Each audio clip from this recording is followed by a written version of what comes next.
Hi, everybody. Barry McGuire here. And today it's Monday, so it must be time for the Monday main event in Barry McGuire's Creative Real Estate Education Group. We meet up every Monday or almost every Monday.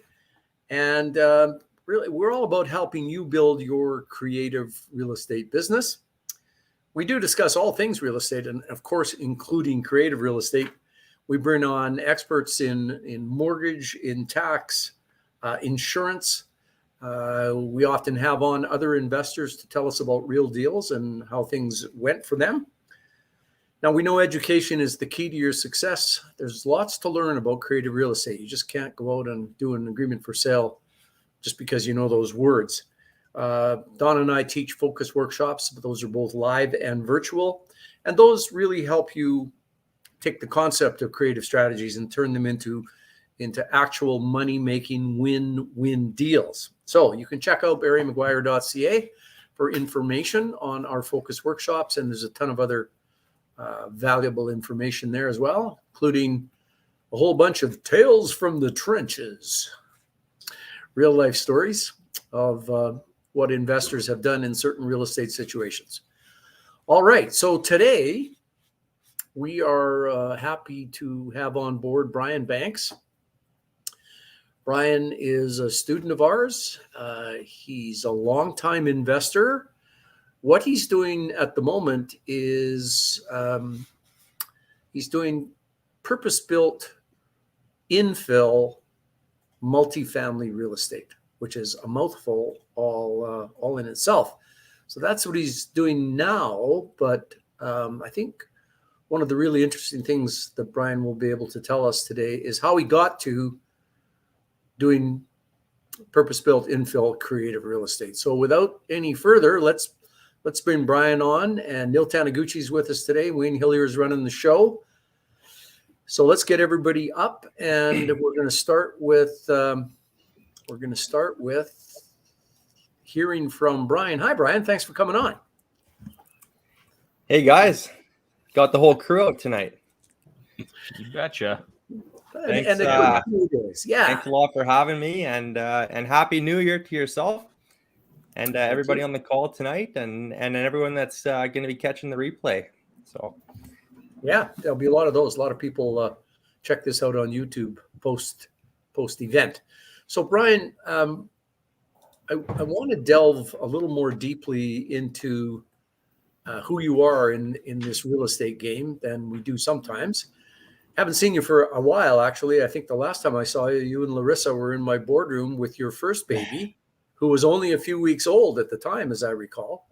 2 weeks, yeah. Yeah, so there's you and Larissa and that baby whose name I don't remember, and a new baby. And a new baby, yeah. The family is growing. Tell us. So Asher is who you met at 2 weeks old in your boardroom, signing some closing docs, I believe it was. Yeah. So he's 3 years old now. So since then, just last August, we had a new baby girl, Violet. So that's a lovely name. That's a lovely name. And family is at the heart of all of this. I know it is for Neil, and I know it is for Wayne, and obviously it is for you too, and for everybody on the call, I'm sure.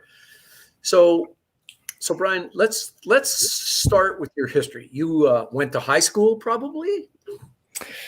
I did graduate high school, just barely, maybe. Yeah. Well, that's kind of where this whole journey did start. Okay. Even a little bit, because I got into construction. I mean, a big part of my background and my history is construction. I am a journeyman carpenter by trade. I got my ticket in 2007. So I graduated high school in 2003. So jumped right into it. Graduation's June.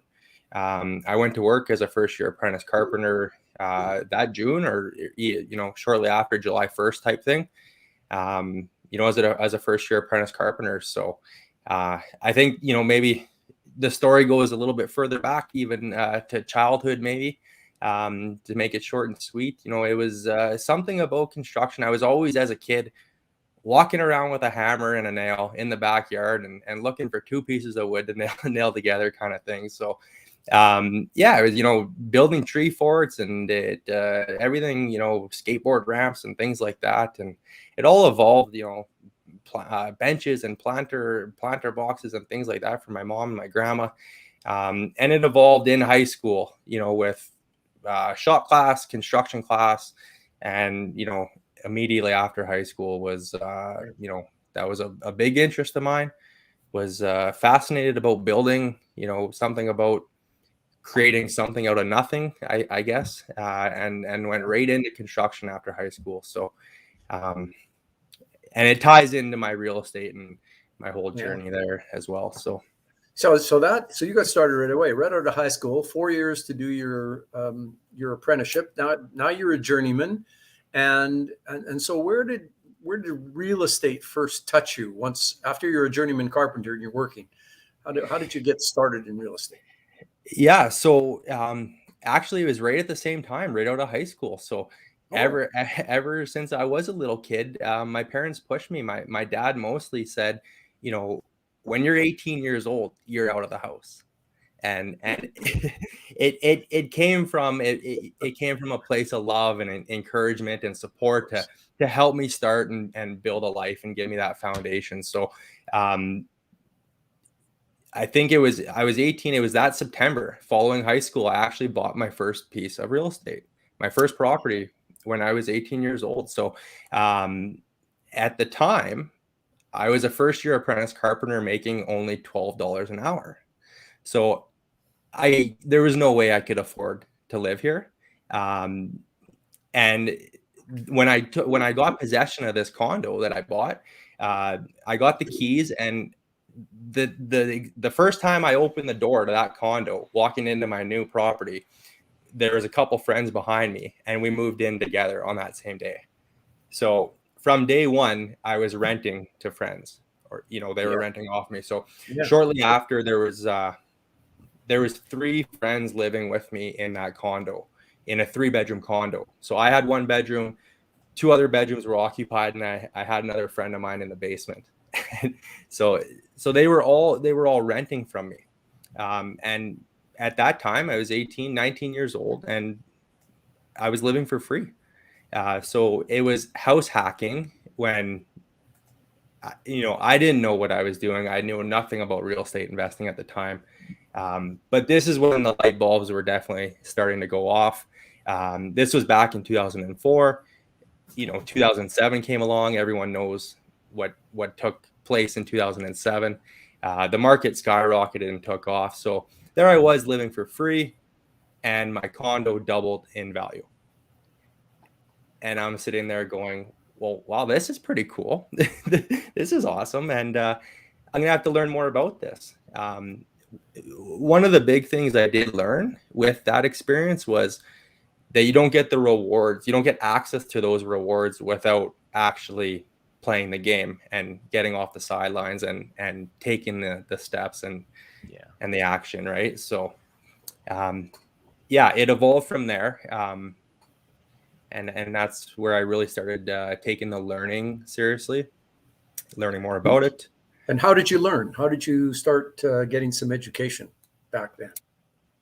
So mostly books. I mean, this was way back, 2000, mid 2000s, right? So the first book I did read was from Ken McElroy. That's a very, a big pivotal shift in my life, I guess. The ABCs of Real Estate Investing was the first book, and that was starting to spark a lot of the aspirations, I guess, of investing in real estate. I was a carpenter, becoming a carpenter, so I had this passion of building, and I knew from a young age at that point in my life that real estate was going to be my way to wealth. At the time I didn't know how, but that seed was planted quite, at a young age. So sure. Smart guy. Yeah. Smart guy. And what about so what's next? You read that book and you carried on with more education. I think you ended up at the Real Estate Investment Network, the RAIN Group, somewhere along the line, didn't you? Or I can't recall. Yeah. So I guess that would be fast forwarding to about 2012. was when I really kind of got in the rain rooms and educating there. So, the journeyman carpenter ticket came in 2007. Shortly, I knew, through Robert Kiyosaki, the Rich Dad Poor Dad, all that was build a business and make your money in a business, and then take that income that you earn and invest in real estate. So that was kind of the path I was on. Shortly after I got my ticket, I went into business for myself as a general contractor for 5 years, up until 2012. Real estate had taken a bit of a back seat, but 2012 was when I really started to dive in and say, I got to give this a go.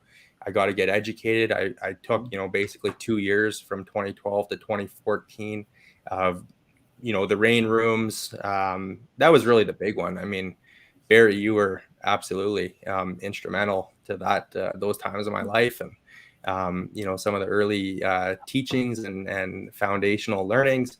Don Campbell, of course. So a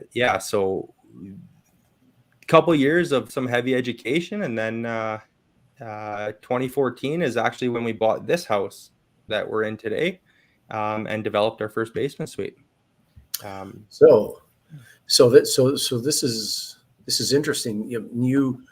When you got your ticket as a journeyman carpenter, you didn't go work for somebody else. You struck out on your own as a general contractor. And struck out is what I did. I survived for 5 years. Yeah, it was shortly after I got my ticket. I think within 6 months after because I started a business, Banks Builders is what the name of that company was. Sure. 6 months after I got my ticket and said, I think I know what I'm doing. I know enough. I can go out and do this on my own. Started the business. Very classic. If anyone's read the E-Myth, the book, the E-Myth. Yes. There's a lot to learn from being the technician and swinging the hammer to operating and running a successful business. So Yeah. that was the school of hard knocks and learning through a ton of hard lessons and just by doing it and experience it. So, but yeah, lots of renovations, lots of home building in those times. So now that stage of your life, 5 years of doing that is, I mean, to some extent, you are developing. I mean, if you're a general contractor, you're not just swinging the hammer for somebody else. Somebody hires you to do a job. You're in charge of a whole bunch of things, which anybody says I'm a developer, they're having to do a lot of the things that you have to do. So for everybody who's listening here, one of the things I want to say that I've observed over the years is that there's a huge leap from a situation where you buy a property and you can run it, you can rent it. That doesn't seem to be too bad in a kind of a buy and hold situation. And you love real estate and you think, I'd like to do something more on the development side of things. I want to build things. I want to buy raw land and turn it into smaller pieces that I can sell. I mean, there's a lot to the umbrella term developing or developer. Sure. But when Brian's running his business, he's experiencing lots of the things that developers experience. And over the years, regrettably, I've seen many people, as Brian said, strike out. They struck out when they turned from being a buy and hold investor into being a developer. So Brian, give us some of the lowlights, as it were, not the highlights. Give us the lowlights of your time as a general contractor, from the perspective of the development view. What are some of the things you had to do that just did not go well for you and that you did learn in the School of Hard Knocks? Where do I start? There was so many hard lessons. I got up to 8 employees at the peak. Wow. And there was like 25 different basement developments going at that time. So it was there was a lot happening. From the developments, you deal with everything, employees on site getting injured. I had a guy I was off. I had a knee operation and I was out of commission. I couldn't really work. I was in bed. But I had, we were building a big house out in Ardrossan, and I had a guy fall head first, 26 feet head first off of a roof. So there's nothing that can prepare you and teach you how to deal with that.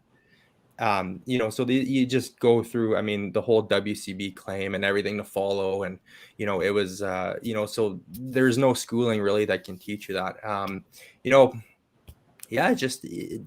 Everything from, you're working 100+ hours a week doing this, or I was anyways, when the guys would, I had females too working for me, but when they would go home at night, 5 o'clock and the day's done, that was kind of halfway through and my day. And you're going out at night, you're looking at you're always filling that pipeline, right? So you're looking at new projects.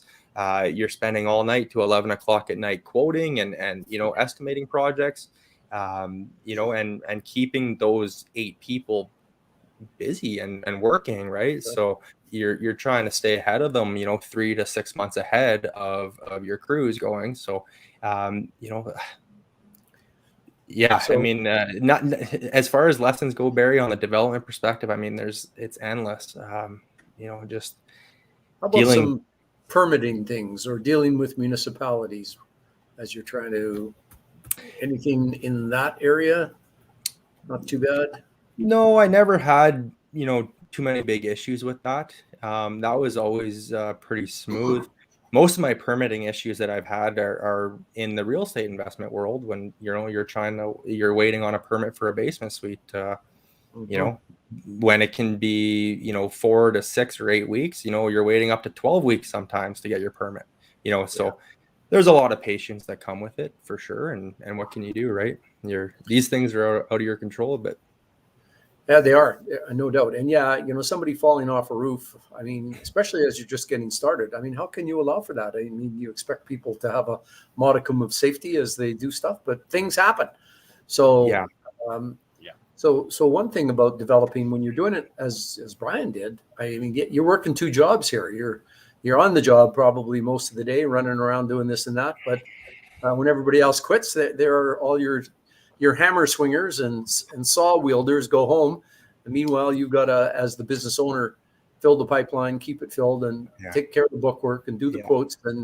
And so I think the lesson there is, if you're getting into the development game and starting to build, as Brian did, you will spend a ton of hours learning your trade and learning the ups and downs of managing people and contracts and developments and buildings and payroll and insurance and supply trains, et cetera, et cetera. So clients, yes, and then of course there's clients. You have to manage them too.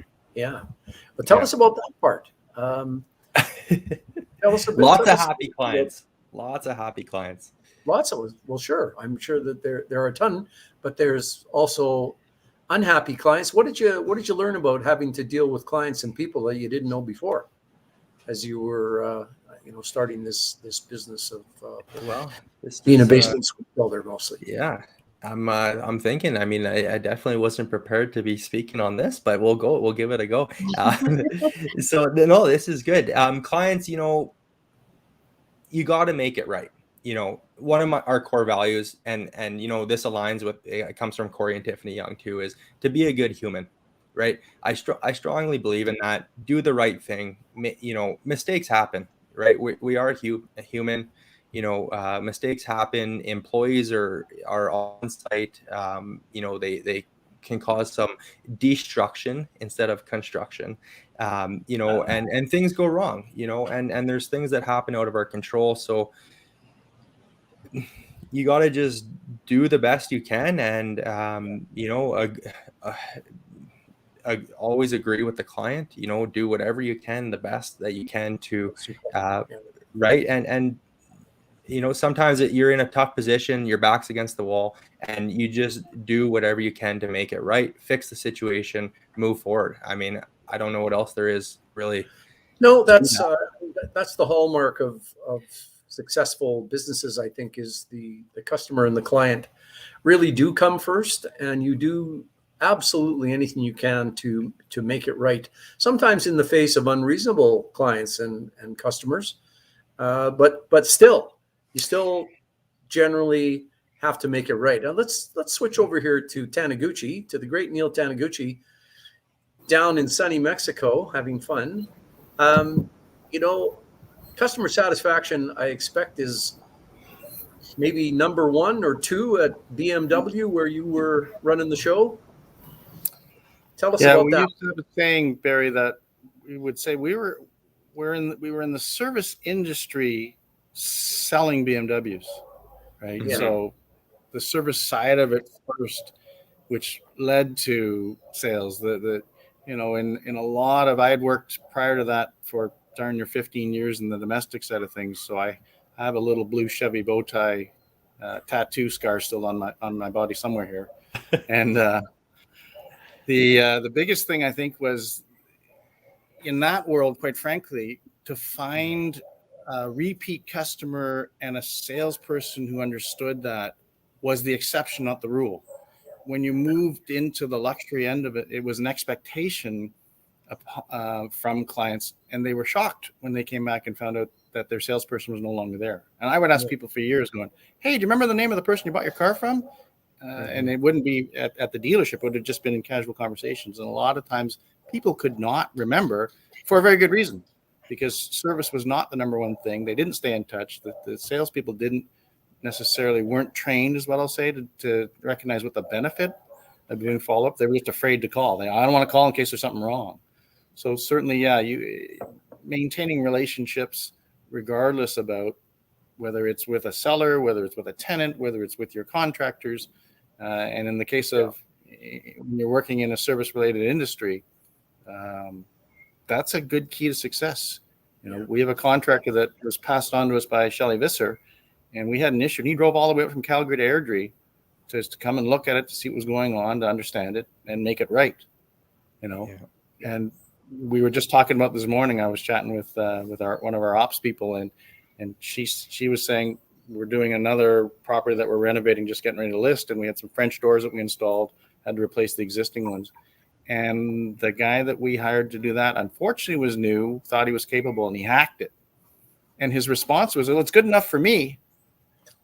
Yeah. And unfortunately, that's not the right response to when you're on the receiving end of it. I fail to see, quite frankly, that anyone's going to say that that's acceptable.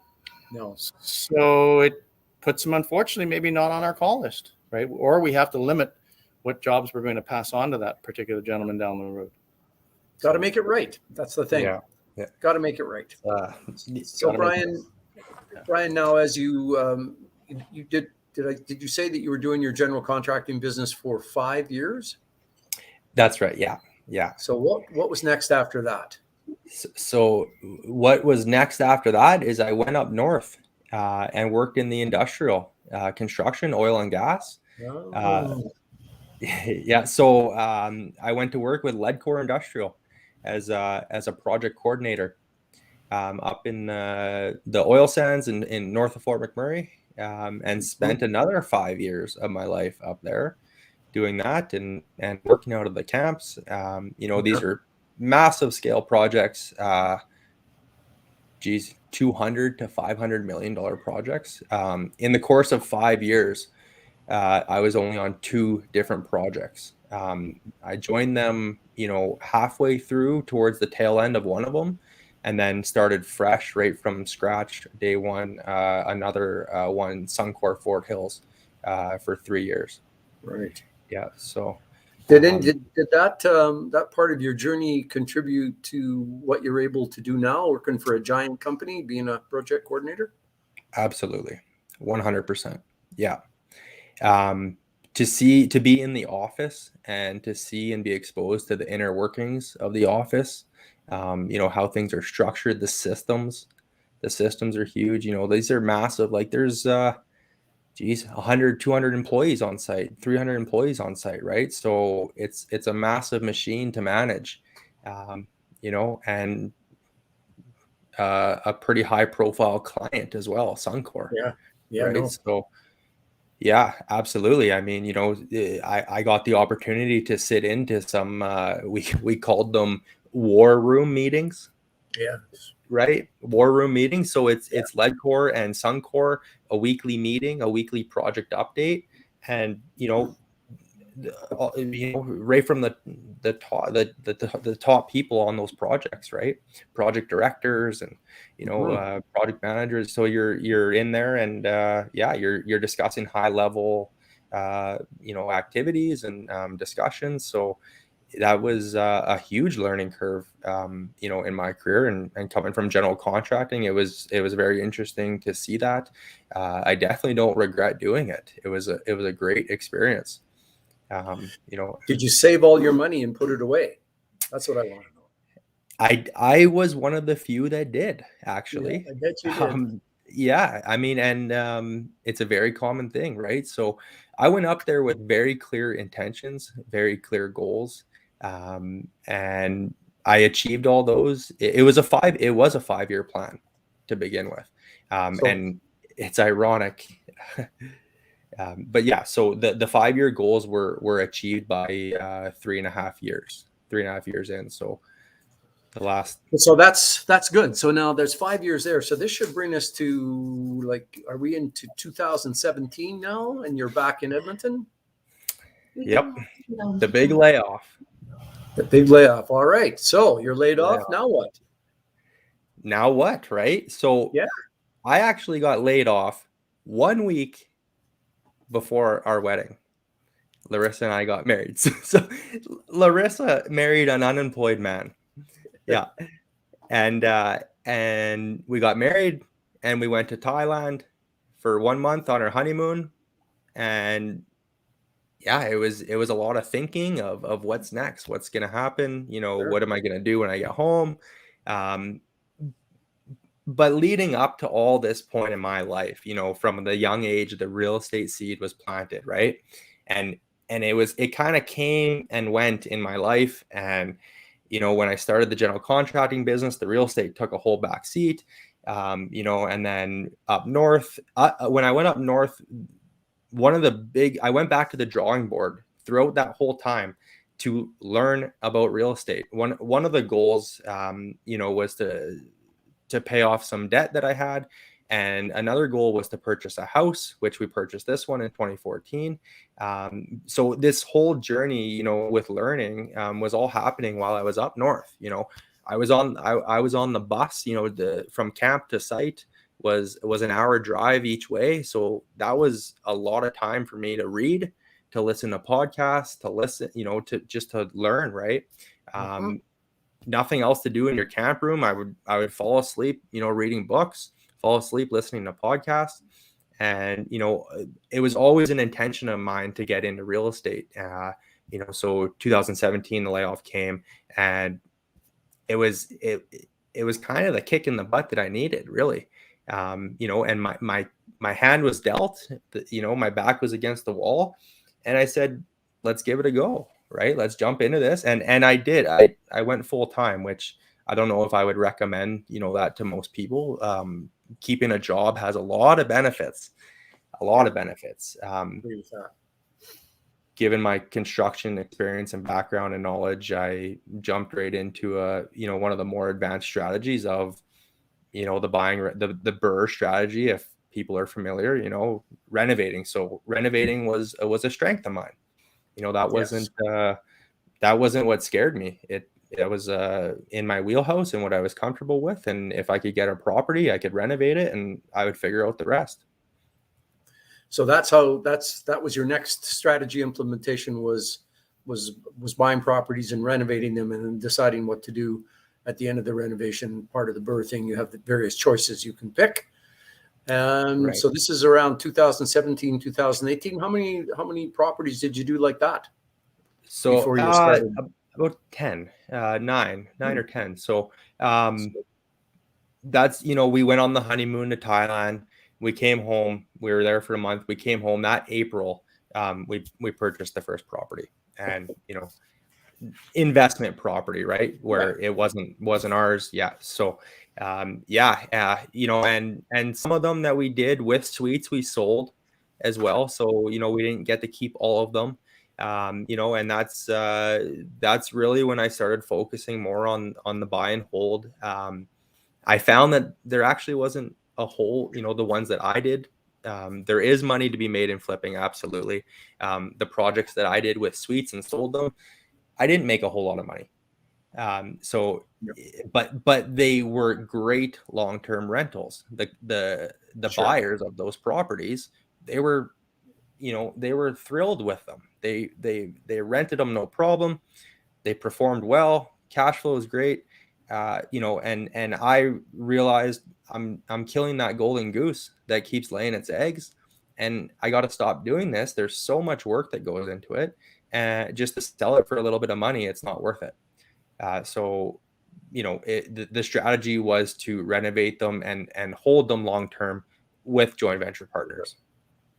All right. So now I think I've been holding back, saying, okay, let's jump to the purpose-built. Yeah. Let's jump to the purpose-built infill multifamily. How do you get there? And I'll just let you lead on that one because I don't know this part of your story at all.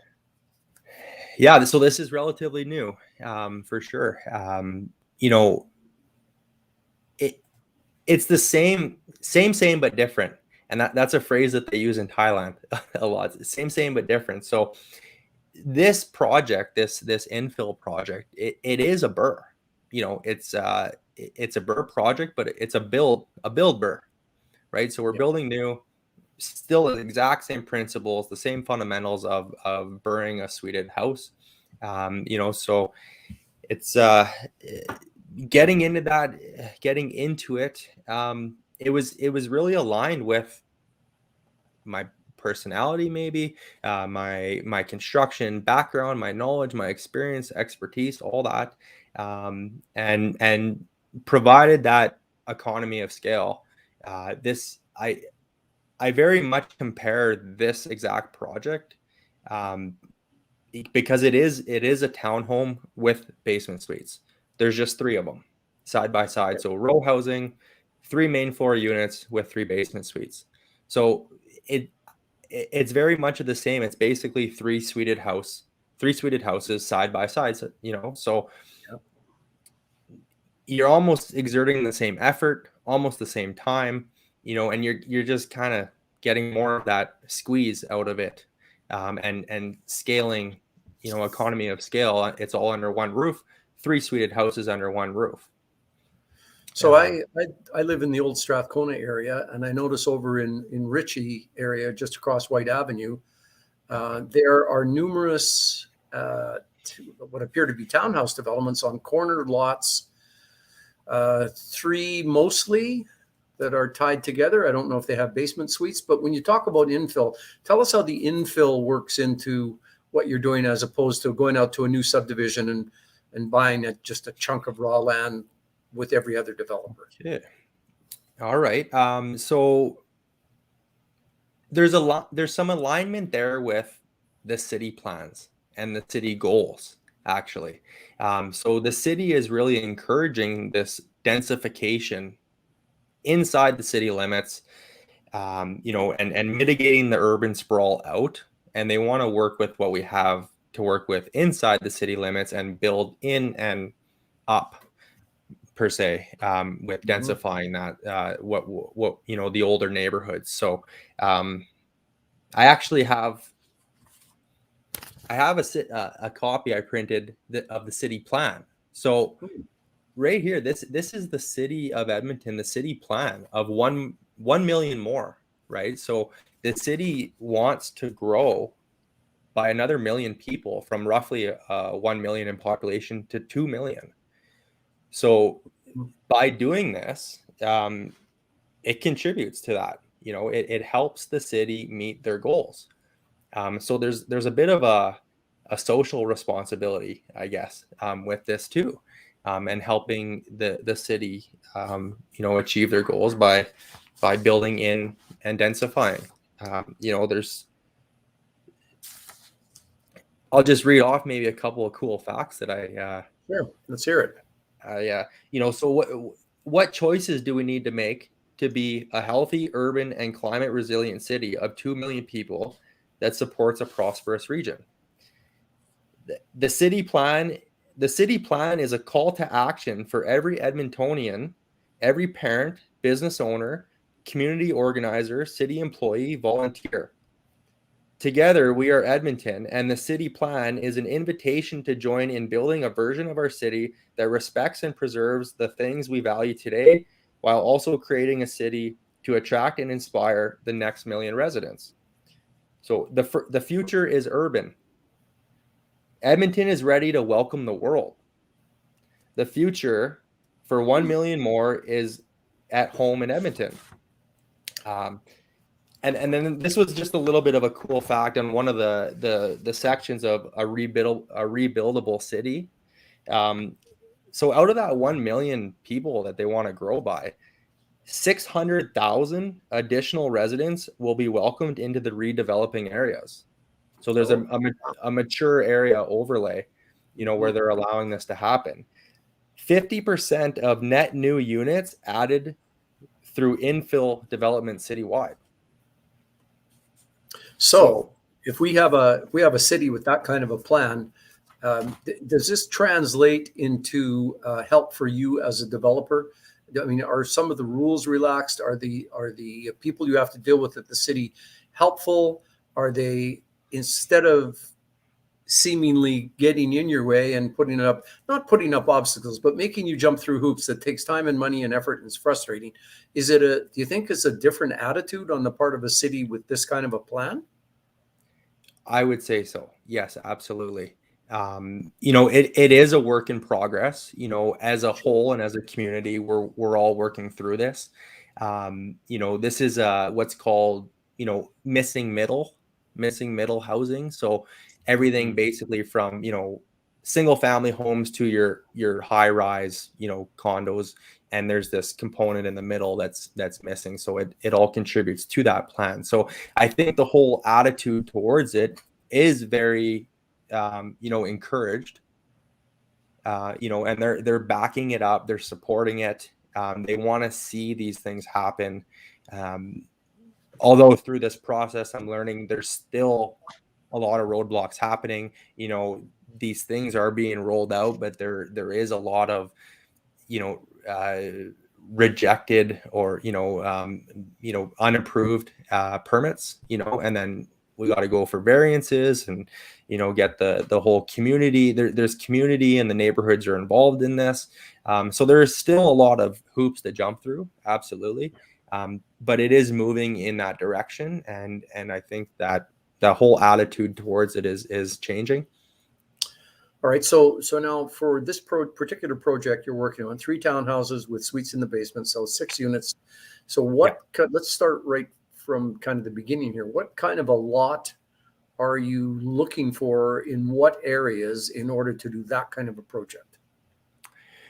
So this lot is in Parkview, which is a great area. I mean, I could go on and on about Parkview. It's a great area.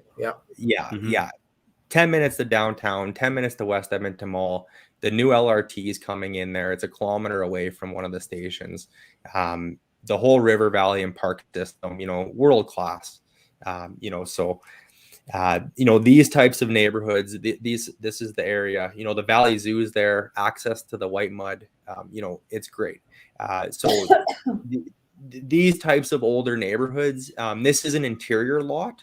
So like you mentioned, Barry, in Ritchie, on the corner lots. So those corner lots seem to be where they're all happening. They work very well. 50 by 150, for a size of lot, with alley access. That's normally how they're positioned with the garages along the back alley. This particular lot that we have secured is an interior lot, 60 feet wide, by 107 deep. So these 3 units will just be, right across the width of it, and it still has the back alley. We'll have 4 garages in the back, 3 single car garages to serve for the main floor tenants, the main floor townhome units, and then a 4th garage bay for the basement suite tenants storage, because the basement suites will be a little bit tight, and storage is super valuable. So we're going to dedicate a whole garage bay to the basement suite for storage. So now, was this a permitted use on this lot? Did you have to go for any variances, or it's with the new plan and the mature area overlay, it's permitted and you can just apply for a permit and get going? Pretty much, yeah, on this one, because of the zoning already. So zoning plays, a huge role in this. A lot of these lots, RF1, the single family, single detached homes, will need to be rezoned for an RF3. RF3 zoning is your small scale infill development, and these multifamily units are permitted within the RF3 zoning. So this particular lot has already been rezoned by the sellers. So back in 2018, they went to the city. They actually had some dreams and visions of building something like this and what we're doing. And they went in 2018 to the city, and they did get it rezoned from RF1 to RF3. So this lot is almost like it's teed up already, ready to go. The zoning's already in place, so that will really help with the permitting process and help to streamline and smooth that whole process out. So, folks, as this is fabulous that Brian was able to find an RF3 lot, which means the zoning is in place to do the kind of development that he wants to do. If that had not been zoned RF3 but was still RF1, then you would have to write your offer subject to approved zoning, which is very difficult because what seller is going to wait until you go through the zoning process, which can be quite lengthy and expensive. It's not cheap or fast to get lots rezoned. If you're looking to do rezoning, I think neighbors get to take a shot at it. Communities can come along and have their say. So to find a lot that's ready to build on is a huge, takes a huge blockage out of the way if you're going to do a purpose-built infill development. Any idea, Brian, how long, do you have any sense of doing the rezoning thing and how long that would take, or what issues you'd have to fight your way through? I haven't gone through it yet. I haven't actually, spent a lot of my time studying that because it's not in play here. But I think it is about it can be up to, a 6-month process, I believe. Yeah. Right. So that's a huge advantage of this particular lot being an RF3 already. It mitigates a lot of that risk. It's ready to go. Yeah. If you're ready to build, you can just apply for permits, and as long as you meet the requirements for the lot, that's a permitted use, and neighbors don't get to object to permitted uses as long as you're following the rules. So that takes a whole bunch of time and money and effort and uncertainty out of the process. What about the design? I mean, as a general contractor and as a guy who did a lot of probably sophisticated renovations, do you do the design work yourself, or do you hire architects and or draftspeople? Yeah. We have an architect. We just actually received our first draft, preliminary first draft of our floor plans. So we're under review on those right now. This is the really exciting part with this, and where your dream, your visions really start coming to life. This project has been a long time coming, in the works for almost 2 years now, actually. So there's been some struggles and hardships, ups and downs with it. And to see these plans,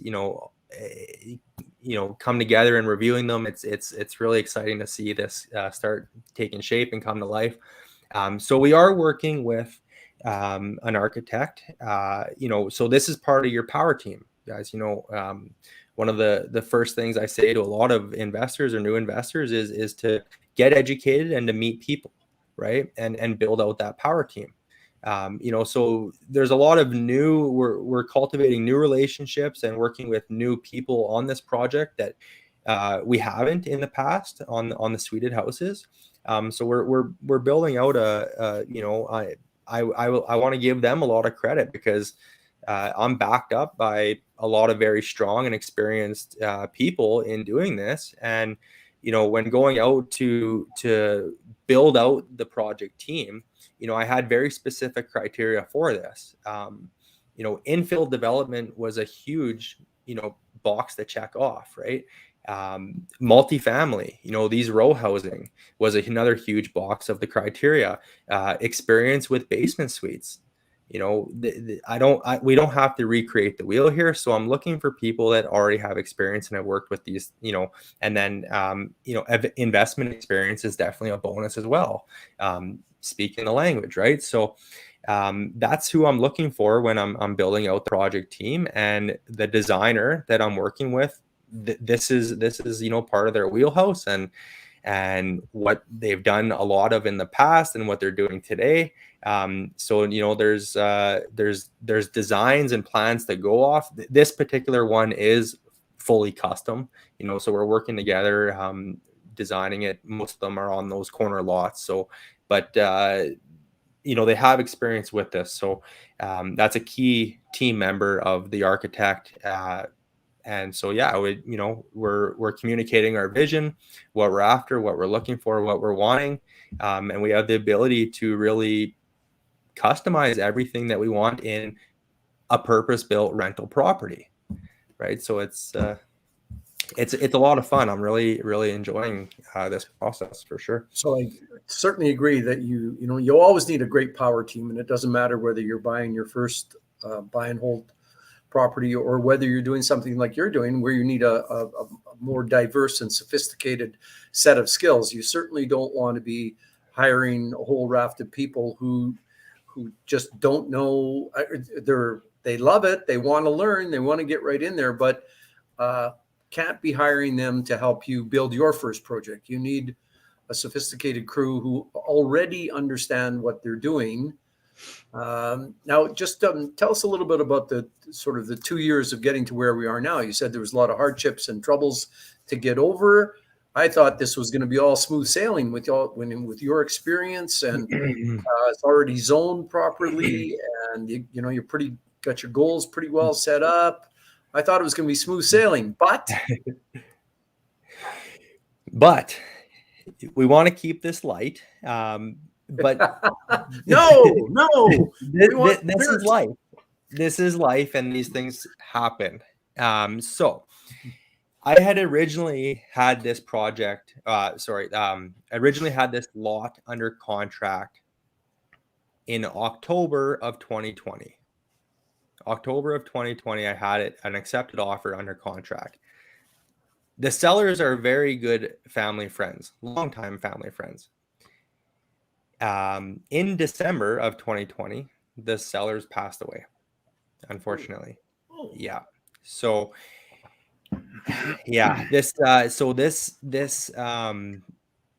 shortly after that happened, we went through Christmas. It was really early in the new year. The children of the sellers, the owners, reached out to me, and the children are very good friends, close friends. Like, we grew up together our whole life.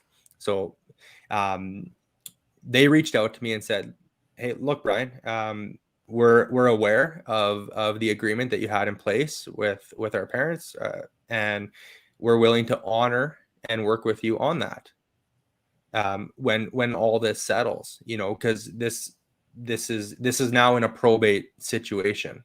Yeah. Right? So they said that we don't know when this is going to happen. Is it going to be 6 months? Is it going to be 3 years from now? We don't know, but it's with the lawyers, and we're transferring, the ownership to the estate.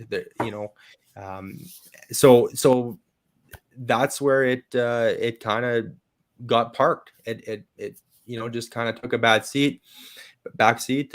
Life went on, you know, and almost a full year later, like it was just this past, I'm trying to think now when the executors of the will approached me to get this back on the table,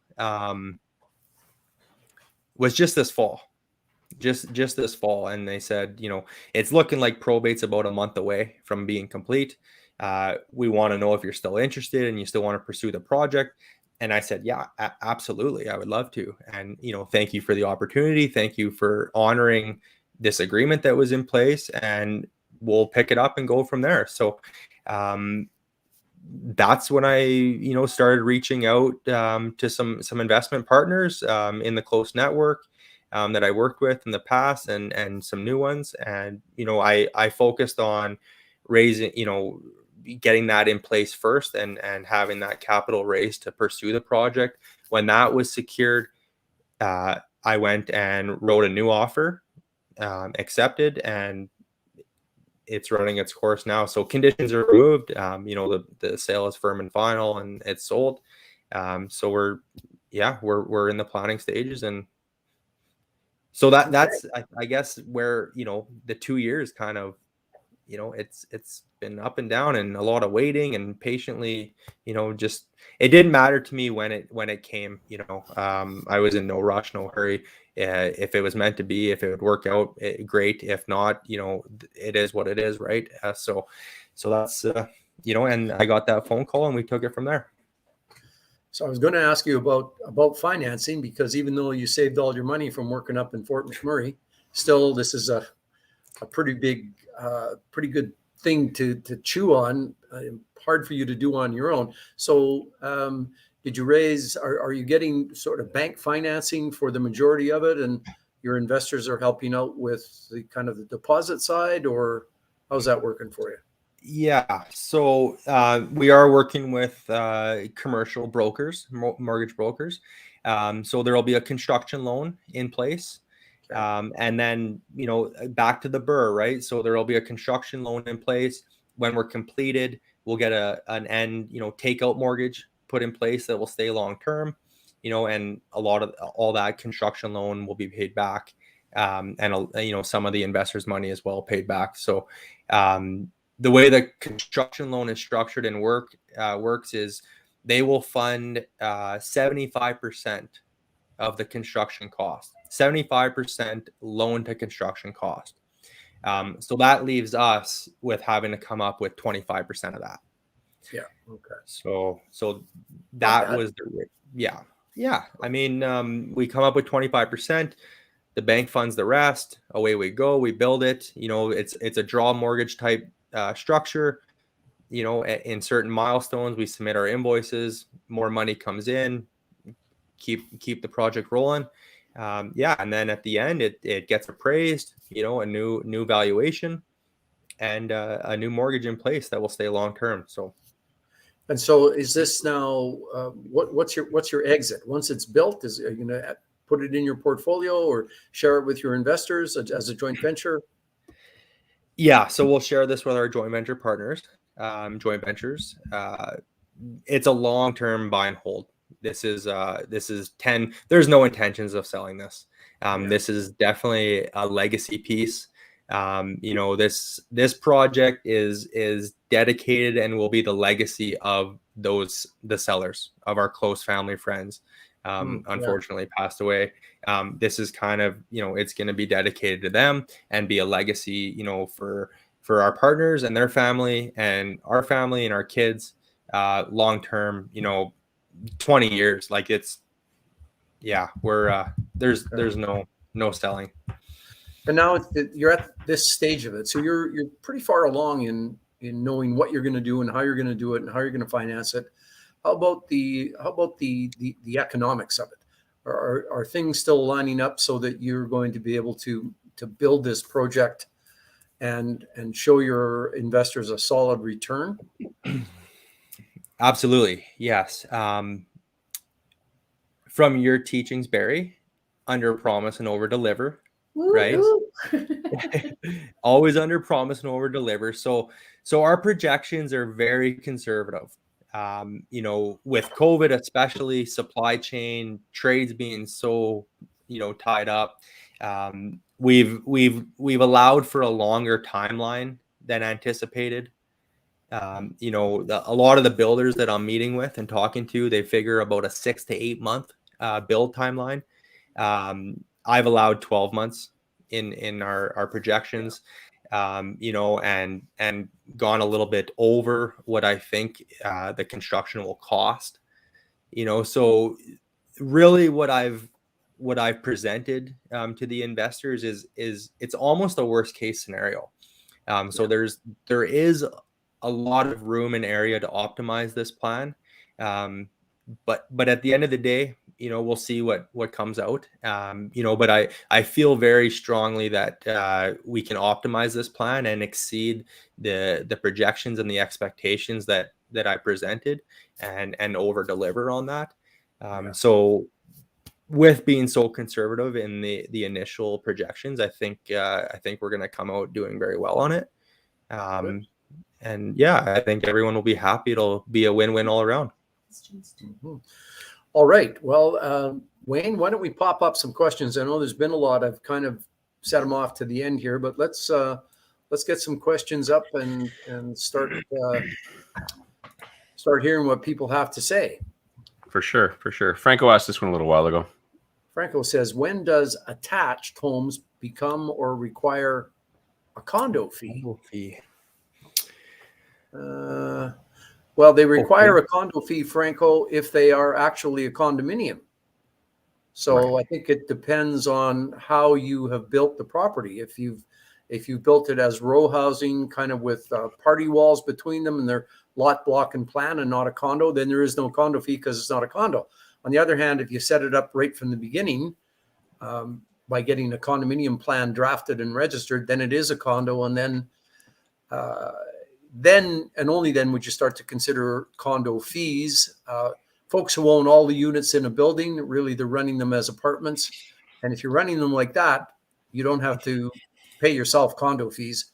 You would have to have fees if you were going to sell those. If it was a condo and you were selling individual units, then there would be condo fees to be paid. Geez, that was a long one. Good question, Franklin. So we are not doing that. We are not condominiumizing this. This will be one title, the whole building on one title, and we're not splitting it up. And one set of utility services coming in. Each unit will be separately metered. So we're staying away from the condo fee. We don't have any plans. It's nice to have that flexibility to sell off a unit if you would like to. But everything comes at a cost as well. There's right. So with our plan, we're gonna keep it as one title and no condominium. Yeah. All right, let's get another question up here. Irina says, can someone remind me, please, what is the benefits downside of purchasing a corner lot versus just a regular lot? Tax difference, or there's more to it? Well, Brian, what's when you're doing this infill stuff? That's a good question, Irina. Thank you. I would say the flexibility component probably to it. On the corner lot, you can fit more in. You can build higher density. Corner lots. Some developers are doing this exact plan, but a 4-unit with basement suites. So you're getting 8 units. So what was once a single family home is now transformed into 8 units. So to do that on an interior lot, I mean, you need the width, right? So a lot of the interior lots are only 50 feet wide or less, or mine specifically is 60, but I'm maximizing the use, the highest and best use of that lot. So that's most other interior lots you can maybe get a duplex, right? Yeah. Corner lots, you just can they're more flexible. You can just there's more density on a corner lot is the big thing. All right. Shane says, is it common to win the challenge for achieving the right zoning for your project? How has your success been with challenging the zoning? to be turned to R3. So good question, Shane. I leave that to specialists who work in this area. Guys have as a business representing people who want to get zoning changed. So I don't do that myself, but being able to rezone depends on a huge number of factors. It depends how close you are to what's there already. Depends what kind of a project you're building and how it fits with the community and what they think. Depends how activist the community is. Depends whether you have support from City Hall. So in deciding whether or not to try and rezone a lot, there's a bunch of analysis you have to do before you jump into that to really measure your chances of success. So sorry, Shane, there's no real answer to that one. It depends. Yes, there is an answer. It depends. The go-to. Yeah. The go-to answer. The planning, that's another power team member we're working with is a planner, a city planner. So they interface with the city, and they are a critical team member to have in place for sure. They're worth their weight in gold. Yeah. Alona says, is it going to be zero emission construction? Can you talk about that? Pros and cons. That's a very good question. Alona's full of it. I mean, them. Yeah. No, I would say it's not going to be. That is, opening up a whole new world of lead construction, zero emission. That's that's something to look at, Alona. That's a great point. And helping with the sustainability of, the community, the environment. No, this one won't be. No. All right. Aurora, was there a possibility of making it 4 versus 3? Short answer, yeah. Thanks, Aurora. Appreciate the question. Short answer is yes. Actually, there's potential here to get 9 units. Actually, so 4 wide row house townhomes. No, we're maximized at our width here. But there are some rules and regulations in place that you can have a garage suite unit per principal dwelling unit. So we have 3 principal dwelling units. So technically we could have 3 garage suite units as well. So you have your townhome with 3 main floor units, 3 basement suites, and 3 garage suites. Now, this opens up a whole other can of worms with, volume of people there, parking requirements. I don't feel the neighborhood and would appreciate that, things like this. So,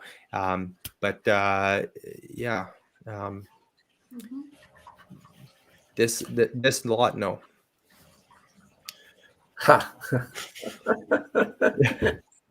Yeah, well, Deb, I was actually going to get both Wayne and Neil involved because they've been doing a bit of development on their own. Neil's done the B&B out in BC and doing that on his own, and Wayne has been diving into some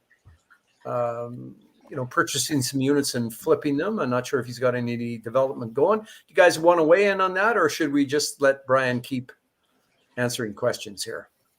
I think Brian's doing a great job. It's actually really exciting stuff. I've actually been really enjoying this. Yes, me too. Yeah. This is folks. This is so illuminating. It really is.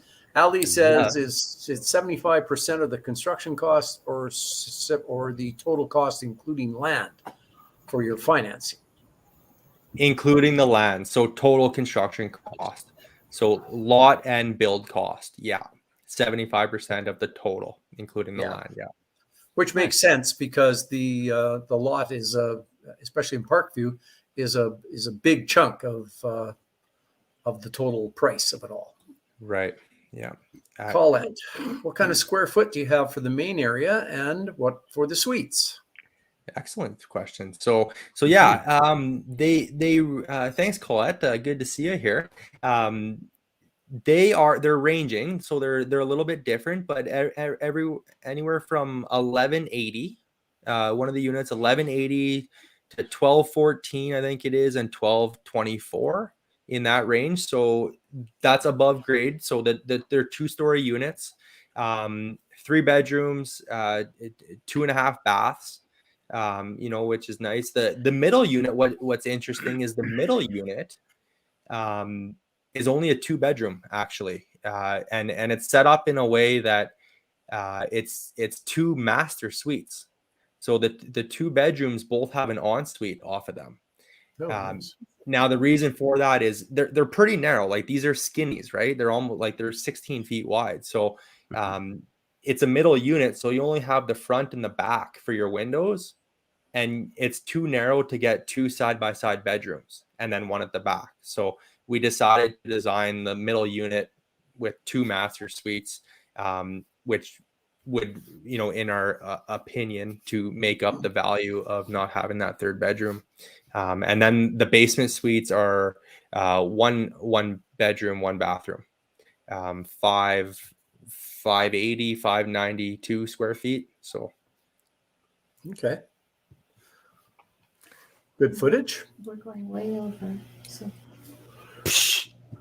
Marina says, Neil and Wayne are, they're not saying much, but they are providing great moral support here on this call. Aww. Oh, and then there's Donna there too. Hi, Donna. yeah, they are We supportive. got your back. Any questions you can't handle, we got your back, brother. We're right here. You We're guys ready. are the best. Couldn't do it without I was going to try and squirrel the conversation once when it came to probate, but I went, for once. It's not quite a New Year's resolution.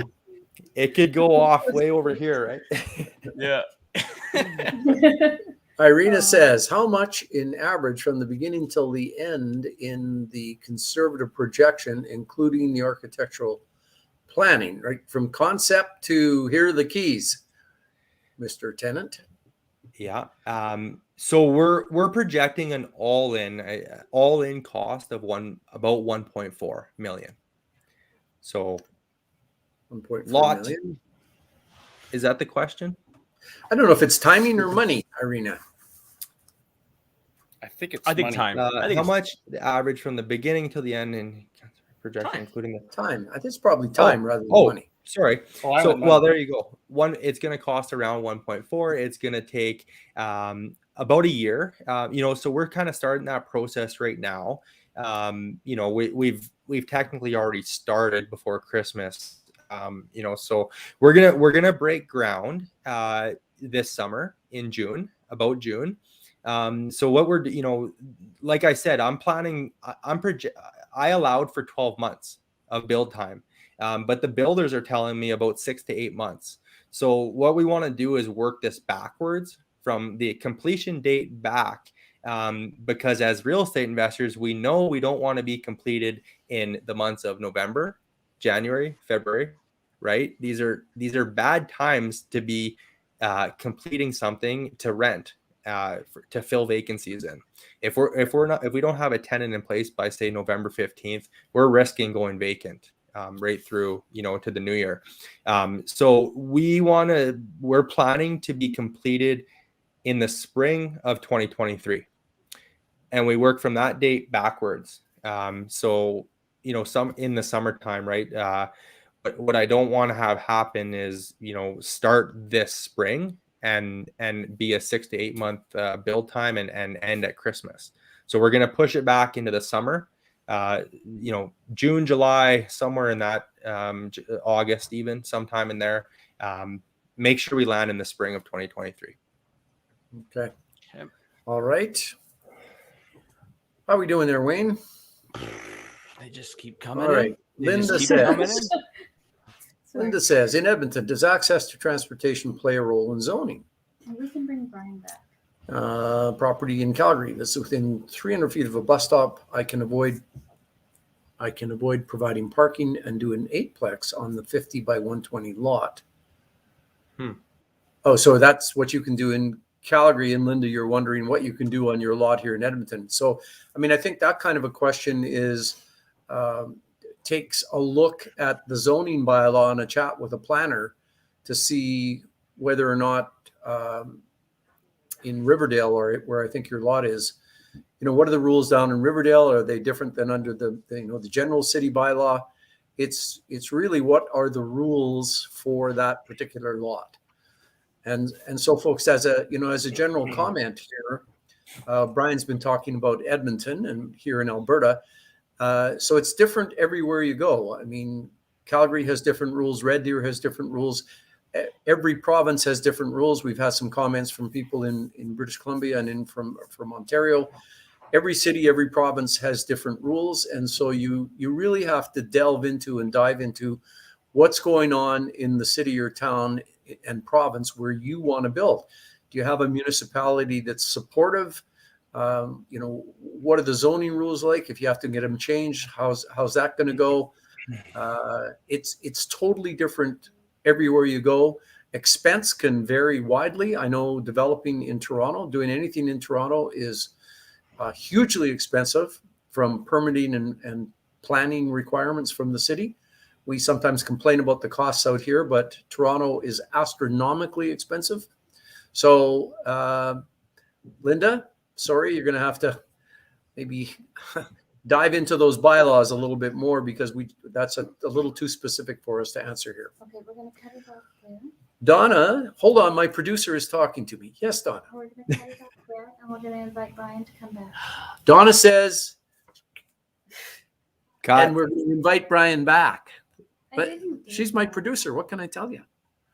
She- So, Brian, I think there's more to talk about here. I think just having a vision of you coming on, regularly as the project gets going, and giving us some updates. Maybe we'll get a couple of people on to talk about various projects, because this is going to be hugely interesting for all of us to watch you work your way through this and keep working on all the issues and the things and the stuff that'll come up, and seeing how it goes, and the team and the financing and the market. Mhm. And it's going to be fun to follow along. You up for that, for coming back and helping us out?